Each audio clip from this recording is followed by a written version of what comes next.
that movie at home on a small screen, like on a screener, another to watch it with this audience. But the thing that actually stands out the most to me is Craig Zahler's script and his screenplay. It's so both acerbic in its dialogue, but also in its choreography, in terms of the minutia of what all your characters sort of do from scene to scene. So I wonder if you can speak to what drew you to the screenplay, what attracted you to the part, to the film. Well, I really like that, Craig, that you invest in the characters. I think the scene that hooked me was when Bradley goes home and finds out that she's been cheating and kind of beats the car up, but then goes and says, this is a good sign that we need to get closer together. Let's try to pick up where we left off. And I found it surprising, and I also found it kind of real. Like in some of those moments, you get that they're both kind of sober and have been through a lot of pain, and they're really trying to make a good life, and so they come together in that moment, and oddly it made me really root for them. And I really bought the relationship as a result in the screenplay because of that bond. And then I think he does a good job of having you connect to the characters and invest in them, and then when you get to the violence, he does it very specific and it's cool, but you really understand what's at stake and the motivation of it by the time that you get to kind of the first arm break and all of that. I mean, speaking of that car scene, how does one choreograph the demolition of a car that way? Like, what went into the process of deciding exactly how you were to destroy a car? Producers might have an answer to this. Yep. I mean, the car thing took a couple of weeks to figure out. We really wanted Vince to do it for real. He really did it for real. I mean, there's actual metal being hit and plastic being hit and glass being hit. I mean, those are real materials. We just kind of figured out the most safe and genuine way for him to do it. But that's real. He's doing it.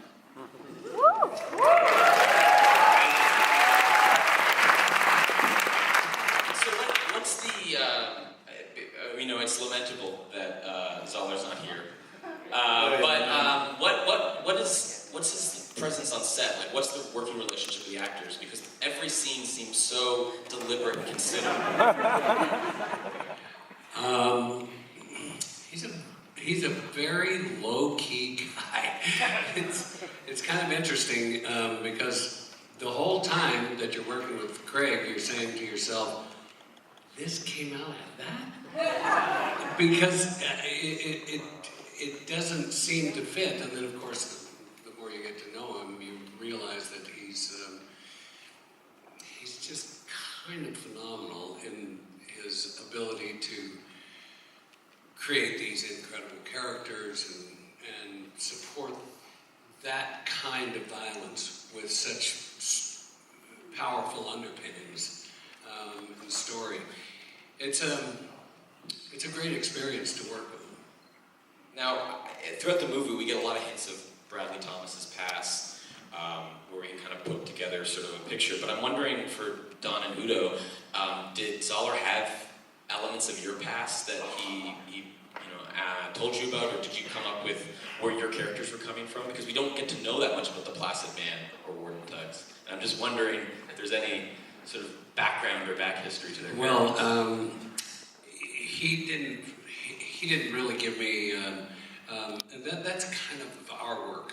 You sort of, I do a lot of crazy stuff in building characters, and he sort of left it in my hands, and I suppose that if he hadn't liked it, he would have said something, and he didn't, so. Udo, how about yourself?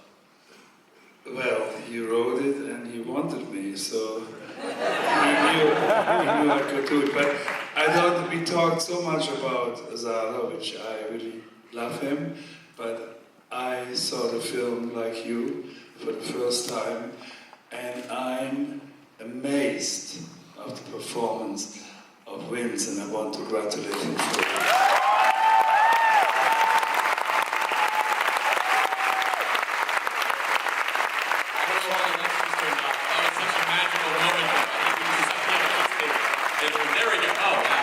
Not dramatic, it was real. I think they turned out the lights so Udo could kiss Vince.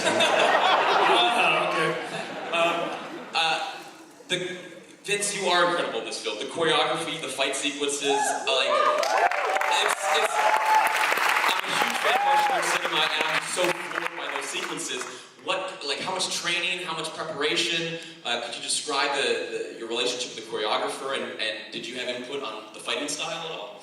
You know, so much of it was laid out by Craig. He's a truly, I mean, the songs that you hear in the movie, original songs that he wrote, that the OJs actually performed. He's a true filmmaker, not just a great director, but every facet of the movie, including the fight sequences, is his ideas. I had wrestled younger and I had boxed throughout my life, so I got to revisit that a little in preparation. And I do jiu-jitsu now in California, so I've always kind of enjoyed the martial arts and the training. So it kind of came into play, so I had to get in a certain kind of shape for this character, and then I really just shadow boxed and practiced movement a lot, because when we got there, the way that we shot these were cool, but it's somewhat dangerous in that we were doing, 15, 20 punch combinations in a take and kind of full go, and there's really no way to make it look good without kind of committing to it. So I like the aesthetic of it quite a bit, and we shot the whole movie in 25 days, so the challenges were, obviously working out those fights ahead of time, and then the practicality on the day of being able to execute them and to do them. But what you see is really from Craig's mind, and all of us working really hard to kind of fulfill his vision, because I just trust his taste so much. Those fights deserve another round of applause.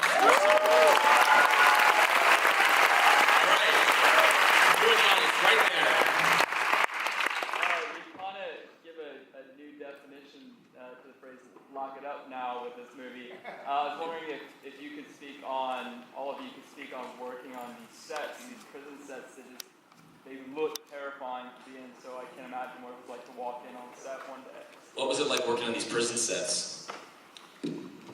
So our production designer, Freddie Woff, is here. Freddie, where are you? Where's Freddie? There he is, up there. What's up in the balcony? So we went to Staten Island, Fort Wadsworth, and we built out the cell block 99 there, but the actual cell itself was built in a test kitchen in Brooklyn next to a cookie bakery, and every day while we were filming those scenes, all we could smell were chocolate chip cookies. Right there. Yeah, could you talk about something about the look, like a lot of the effects and stuff? Oh yeah, in terms of the effects, who was responsible for some of those gags? Jack or Dallas, do you? Sure, yeah, well, we had these guys, Dave and Tom out in New York, just great local New York FX guys who, you can probably see their work on every New York shot TV show to Spider-Man, and they did some amazing stuff. I mean, that face scrape thing, the thing with Zahler, and everyone here I think can attest to it, is that everything he wants to see done practically and in one shot, no cuts, and that's a tall order for every department. And the FX guys really, I think, pulled it off, as you guys saw tonight, so. Right there. Get the mic? Okay. So the film was a lot of fighting. So I guess my question to all of you, if you want, but maybe Vince, because you did a lot of the fighting. What's the biggest brawl you've ever been in real life, and over what? And did you win? Well, I've never been anything quite like with these guys. This is kind of like a real brawl, multiple brawls. For me, I think what really makes the fighting work is the emotional investment that you have in the characters. They kind of take a lot of shit before he has enough and kind of does something. But I like the way Zahler handles the violence, because I think it kind of respects it. It really kind of shows it real. It's not like the stuff that you see all the time. And if you've been in real fights or been around real fights, it's not as fun as it kind of seems. I think this movie does a good job of showing that. It's true. Right there.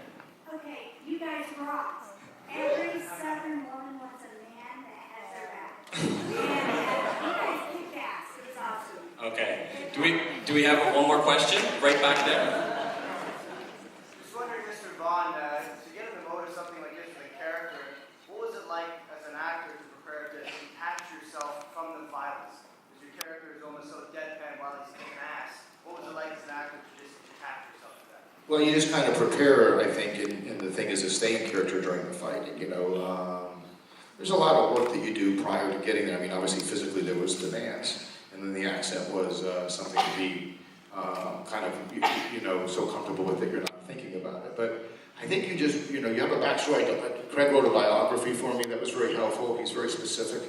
I had great actors to work off of, and I think you just come in very prepared and then kind of just not know what's going to happen in the moment. So, I think that it's different when you see that third act when I go in there determined once the stun belt's not going to affect me anymore. There's much more of a drive to the character's violence. There's a point of view to it compared to some of the stuff earlier. So I think a lot of it just comes from the point of view of the character, sort of where he's at, what he's doing, and I think, it's really, so much of it's a design by Craig, I think, that makes you you feel in it with the characters. Like I feel as an audience member in the fights with them, I'm participating, because Craig kind of puts you in it, and you've spent so much time with them, and you understand what's at stake for that.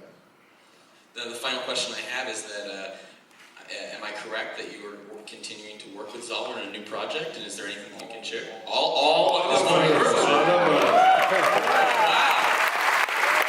like the Zahler company players.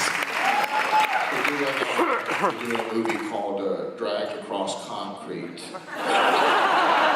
That could be the title of this movie. And Mel Gibson is joining us. An old friend of mine, Tori Kittles, is a very good actor, and Michael Jai White's in the movie as well. And Jennifer Carpenter's back as well. But it's a phenomenal screenplay, very different, but definitely belongs in the same palette as this. We all look forward to it. Thank you so much. Thank you all.